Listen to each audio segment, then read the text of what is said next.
Invitamos a nuestros televidentes a opinar de nuestro tema de análisis hoy en la noche. Al incumplirse la firma final de un acuerdo de paz con las FARC, pactada para el 23 de marzo, ¿es usted optimista o pesimista frente a los diálogos de paz? Pueden respondernos a la cuenta de Twitter del programa La Noche y en las cuentas de nuestro equipo periodístico que van a estar apareciendo en pantalla. Y saludo a esta hora a nuestros invitados. Está con nosotros en los estudios de NTN 24 Clara López, ex candidata a la presidencia de Colombia, exalcaldesa de Bogotá y presidenta del partido Polo Democrático Alternativo. Bienvenida. Muy buenas noches. También nos acompaña en nuestros estudios de NTN 24 Juan Manuel Galán, senador colombiano por el Partido Liberal, presidente de la Comisión de Seguimiento de la Ley de Víctimas e integrante de la Comisión de Paz y Ordenamiento Territorial. Bienvenido, senador. Buenas noches, Jason. Buenas noches a los televidentes. Y desde Medellín, Colombia, está con nosotros Federico Hoyos, es congresista colombiano por el Partido Centro Democrático, es un partido que hace oposición en Colombia. Bienvenido también, congresista. Muy buenas noches, Jason, para usted, para los demás panelistas y los televidentes. Empiezo con las mujeres, con la señora Clara López. Llegó la fecha, 23 de marzo, y este día no va a pasar a la historia como el día en que Colombia firmó la paz. ¿Qué pasó? Pero yo pienso que las dos partes deshicieron el acuerdo de firmar hoy. Tuvimos suficiente antelación, tanto del presidente de la República como de la delegación de las FARC, diciendo que seguramente esta fecha de hoy no se iba a cumplir, lo que no quiere decir que no se vaya a cumplir con la firma del acuerdo. Si yo tuviera aquí mi Twitter, estaría mandando mi mensaje. Yo sí soy optimista y estoy convencida de que lo que tenemos al frente es la voluntad política tanto de la delegación del gobierno como de la delegación de las FARC de firmar el acuerdo. Y como dijo ayer John Kerry, no estuvieran dadas las condiciones para firmar hoy, pero que se van a dar prontamente, no me queda la menor duda. Congresista Hoyos, ¿qué pasó? El propio presidente de la República reconoció que había un mal acuerdo en camino y que por lo tanto no se iba a firmar para no cumplir la fecha. Aquí hay un mal acuerdo que viene caminando.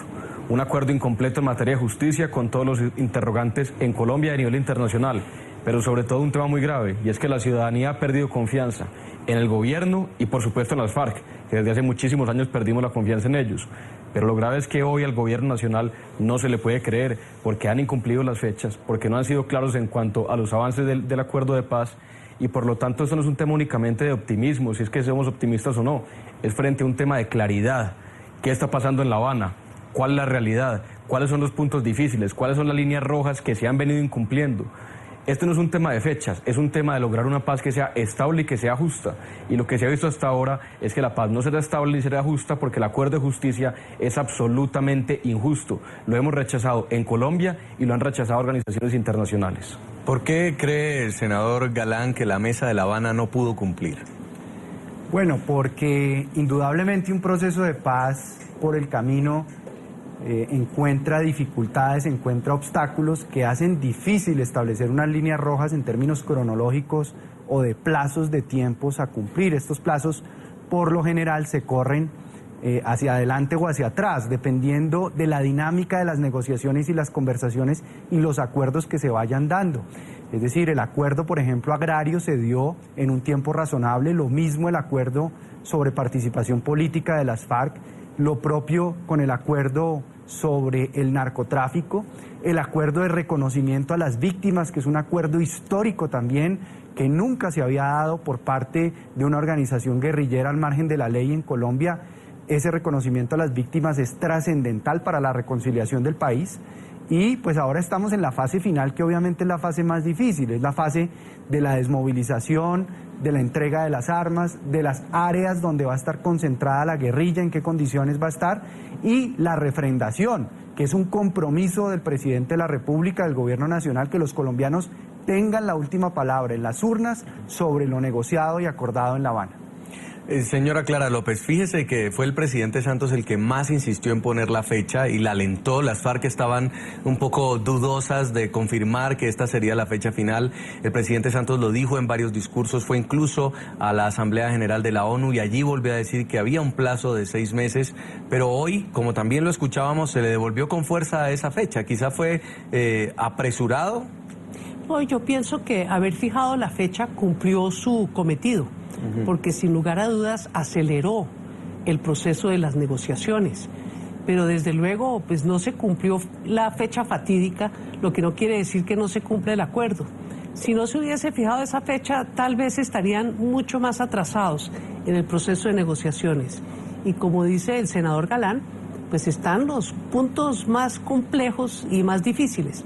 Y yo diría que uno de ellos, desde luego, es el tema de constituyente versus plebiscito.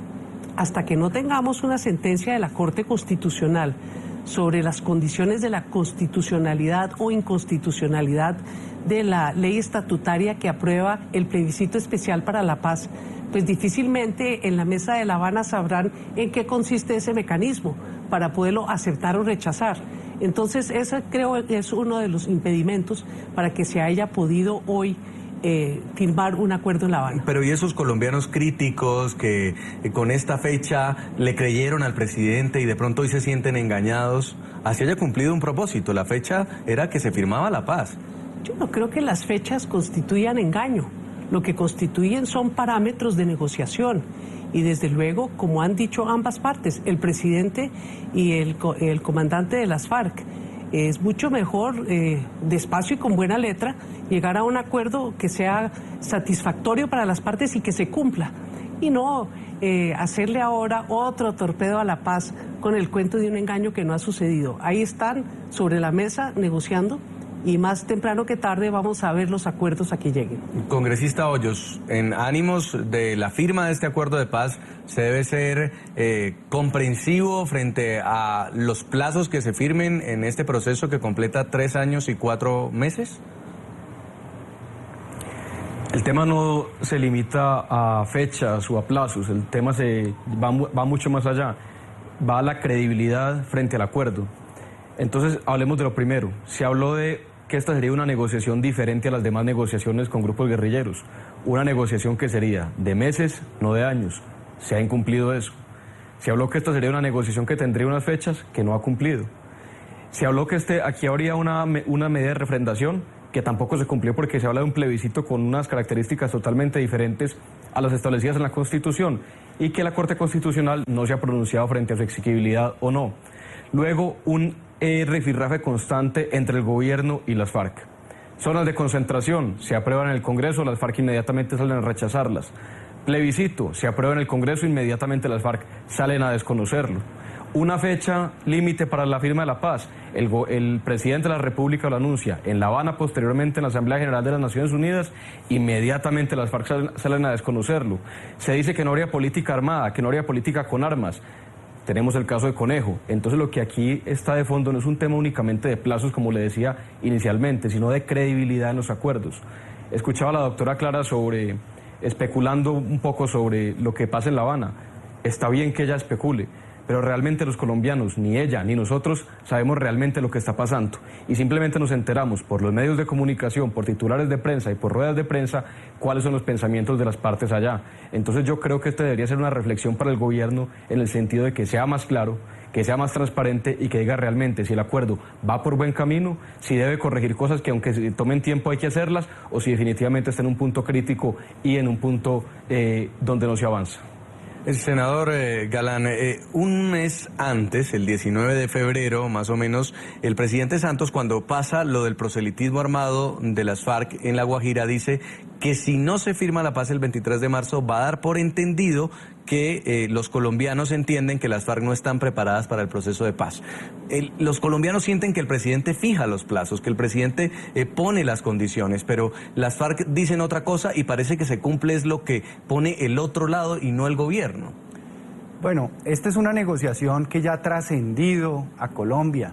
Es decir, si estos acuerdos o estas negociaciones o estos diálogos fueran un engaño, como lo dice la oposición en Colombia, pues no tendríamos al gobierno de Estados Unidos comprometido de esa forma, con el respaldo que le han expresado al presidente Santos y al proceso de paz. No tendríamos a las Naciones Unidas representadas en el Consejo de Seguridad acompañando la verificación de esas áreas de concentración, la entrega de armas de las FARC y ratificando su apoyo y respaldo al proceso de paz. No tendríamos al Consejo Europeo la máxima instancia de la Unión Europea política, respaldando también el proceso de paz en Colombia. Yo creo que es muy difícil engañar a todos esos miembros de la comunidad internacional y al gobierno colombiano y a los colombianos. No, yo creo que este proceso, que es el primer proceso de negociación en la historia con las FARC nunca habían negociado con un gobierno, la primera vez que lo hacen, y lo hacen porque saben que están en un momento histórico que o se suben al bus de la paz o realmente se quedaron atrás, se quedaron rezagados y no va a haber manera de que se recuperen en su esfuerzo, digamos, de reivindicar lo que puedan reivindicar y de llegar a unos acuerdos y de hacer política. El episodio del conejo es un episodio mal afortunado, desafortunado, reprochable, donde realmente las FARC abusó de la buena fe, de las reglas que se han establecido para esas jornadas pedagógicas de socialización de los acuerdos de las FARC con sus miembros, pero pues yo creo que es un episodio que hay que superar y que hay que corregir los errores de aquí en adelante. Quiero vincular a esta hora al programa Desde La Habana, Cuba, el lugar de la noticia, donde se están adelantando estos diálogos de paz. A Jefferson Beltrán, es nuestro enviado especial, es subdirector del programa La Noche. Jefferson, buena noche. Buenas noches, Jason. Muy buenas noches para el representante de la Cámara, Federico Hoyos, para Clara López, que nos está acompañando, también es candidata presidencial, y por supuesto para el senador Juan Manuel Galán. Estamos aquí en La Habana, Cuba, donde finalmente hoy la noticia pues más importante fue esa promesa incumplida.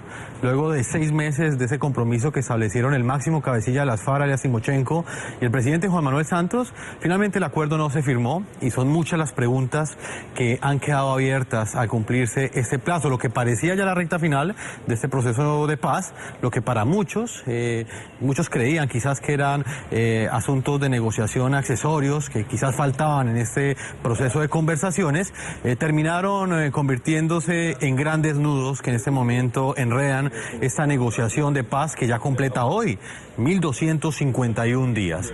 4 puntos faltan por negociar, y cuando digo 4 puntos faltan por negociar me refiero a los aspectos que han creado estos nudos. Uno de ellos tiene que ver con ese cese al fuego bilateral, el segundo tiene que ver con esas zonas de concentración.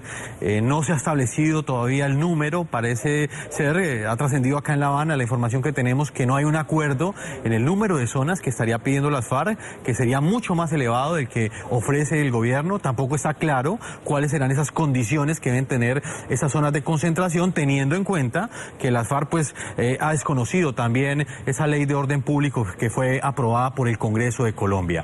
El tercer nudo tiene que ver con el tema del plebiscito, el mecanismo de refrendación. Hay un abismo entre gobierno y FARC, mientras este grupo al margen de la ley sigue exigiendo que sea una asamblea constituyente. El gobierno nacional ya tiene listo prácticamente un plebiscito para que sea votado en las urnas, para que de esta manera los colombianos sean los que se pronuncien frente a los acuerdos que se logren en La Habana. Este plebiscito únicamente vale la pena aclarar, falta el control de constitucionalidad, que la Corte Constitucional lo declare exequible o no de acuerdo a la Constitución. Y el cuarto tema tiene que ver con la dejación de las armas. Este punto es bastante importante, Jason, y me parece también importante que con nuestros invitados lo debatamos el día de hoy. Existe esa disyuntiva si la dejación de las armas debe ser antes o después de una amnistía general. Esto quiere decir que para las FARC esa dejación de las armas debería darse ya en la parte final, cuando se firme este acuerdo de paz. El gobierno, pues según nos han dicho acá, también ha venido exigiendo que esa dejación de las armas se dé inmediatamente, se firme el acuerdo entre las FARC y el gobierno. Así es que esos son los 4 puntos, Jason, sobre los que me parece importante también debatir, teniendo en cuenta que pues finalmente la promesa no fue cumplida. Hoy FARC y gobierno estuvieron reunidos durante todo el día y la noticia final fue que no hubo acuerdo de paz. Vamos a empezar entonces a debatir cada uno de los puntos, Jefferson, si le parece, y quiero preguntarle a Clara López, usted estuvo en La Habana hace poco, este punto del cese al fuego bilateral, que finalmente muchos incluso esperaban que hoy fuera el anuncio, que no se anunciara la firma del acuerdo de paz, pero sí por lo menos el cese de hostilidades. ¿Qué diferencias encontró usted con las FARC, con quienes pudo conversar, también con las personas del gobierno? Lo primero quisiera hacer una réplica a lo dicho por Federico Hoyos. Él dice que yo estoy especulando cuando digo que encuentro que hay voluntad política y decisión de firmar. tanto de parte de las FARC como del gobierno nacional. Yo no lo digo por especular ni por optimista, es que, como usted bien lo dice, he estado en conversación larga y tendida con los negociadores de las FARC, recibiendo un informe pormenorizado del avance de las conversaciones, y de ahí pude deducir esa decisión, sin lugar a dudas, y también desde la Comisión Asesora de Paz del Presidente de la República, pues sin lugar a dudas, y eso lo ve todo el mundo de parte del gobierno, también hay una voluntad de firmar. ¿Eso qué quiere decir? Que hay voluntad de llegar a acuerdos, no solamente voluntad de conversar, que eso es algo que es bien importante dilucidar. Y respecto del cese al fuego bilateral, yo lo que tengo entendido es que sobre eso es que prácticamente ya está decidido. El hecho es que Colombia desde hace muchos años no vivía una etapa tan prolongada de reducción de hechos de violencia fruto del conflicto armado, y eso se debe al cese unilateral de las FARC y a la reciprocidad que el gobierno nacional ha tenido con el cese de los bombardeos de los campamentos de esa organización guerrillera. Así es que uno lo que percibe es que hay un cese bilateral de hecho que puede entrar a constatar ya las Naciones Unidas a través de el mecanismo que se ha adoptado por parte del Consejo Nacional de Seguridad. Yo en esa parte no veo dificultades. Yo veo más bien dificultades es en qué viene antes y qué viene después en materia de participación política y de amnistía con relación al cese al fuego y a la dejación de armas. Y yo creo que ahí lo que tienen que encontrar es puntos medios, porque no puede ser ni todo lo que pide la guerrilla ni todo lo que está exigiendo el gobierno, porque es impracticable. Pensar que usted va a tener a la cúpula de los guerrilleros y a todos los guerrilleros esperando que un proceso que se puede demorar 1, 2, hasta 3 años en materia de concentración, de puesta en marcha de la justicia transicional, de su operatividad para tomar definición y decisión sobre los procesos que lleguen a su conocimiento, y que solo después de todo eso haya participación política, me parece que es demasiado lejos. Sí. Pero también demasiado cerca si se pretende hacer solo con el hecho de la firma. Ahí tienen que llegar a acuerdos.